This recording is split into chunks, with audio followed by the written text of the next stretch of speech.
Well, welcome back. Over in Munich, Oktoberfest will wrap on Sunday, but before the event officially comes to a close, we had the chance to catch up with celebrity historian Raffi Andonian. Yeah, watch as he fills us in on the roots of the celebration as well as the history of craft beer right here in the natural state. Take a look.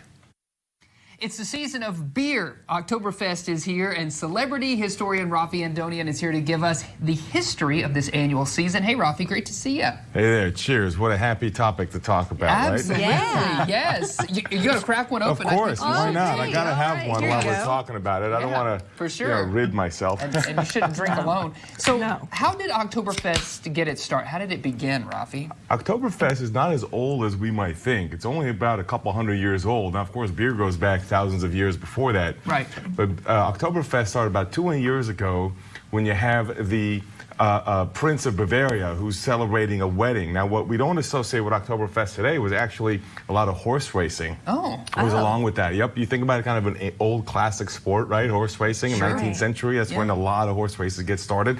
That used to be a central part of the event. Of course, the celebrating and partying with the beer goes along with celebrating the wedding. Okay. So over time, the horse racing part has faded, of course, but we maintain the tradition of going back and having an annual tradition and festival to celebrate that.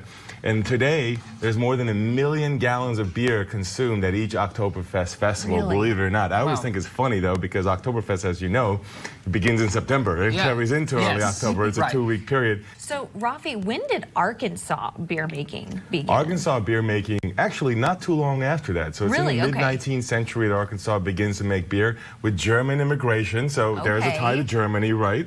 Now, beer doesn't begin in Germany, but beer is certainly very popular in Germany and is one of the, meccas of making beer. So German immigration in the 19th century, middle part, 1840s, 1850s, especially in the western part of the state and some of the homesteads.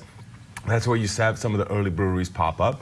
But with Prohibition, that kind of course, clears out what breweries were going, right? In Arkansas and elsewhere across the country. Sure. Because there is so many craft beers that have proliferated over the past 30 years, here in NWA included. And I brought some here today that remind me of some of the different styles out there. For example, in ancient Egypt, workers were often paid in beer, and there's accounts of that in ancient Mesopotamia, in ancient Babylon as well. Okay. And so when you're getting paid in beer, it tended to be a lighter beer that was closer to water because water was not as safe. That is actually true. Like, we might think that's mythology, but that was actually true thousands of years ago. So the beer would allow you to have a safer form of having some of that, liquid in you.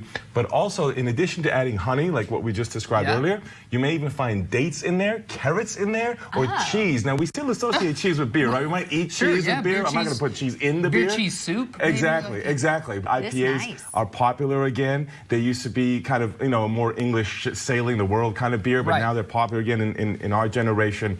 But the tangerine, to me, is also reminiscent of beers, again, thousands of years ago, that added fruit. So it's a nice hybrid when you think about the history that's in your mouth, that you're tasting, So like really you said, cool. it's the old, new again kind of renaissance of beer that's happening. That's right. And I think broadly speaking, culturally, we have many things that are like that today, right? There's kind of looking back to, cultural roots and historical things and bringing them back in a sort of ancient contemporary kind of way. We give it a contemporary twist and a contemporary flair, which I love, but we still kind of are reminiscent of some cultural roots of whatever we're talking about. Of course, you as a historian would love that as well. So cheers, everybody. Cheers to Oktoberfest. Yeah, that's fun. I love it when he comes on the show. Same. Absolutely.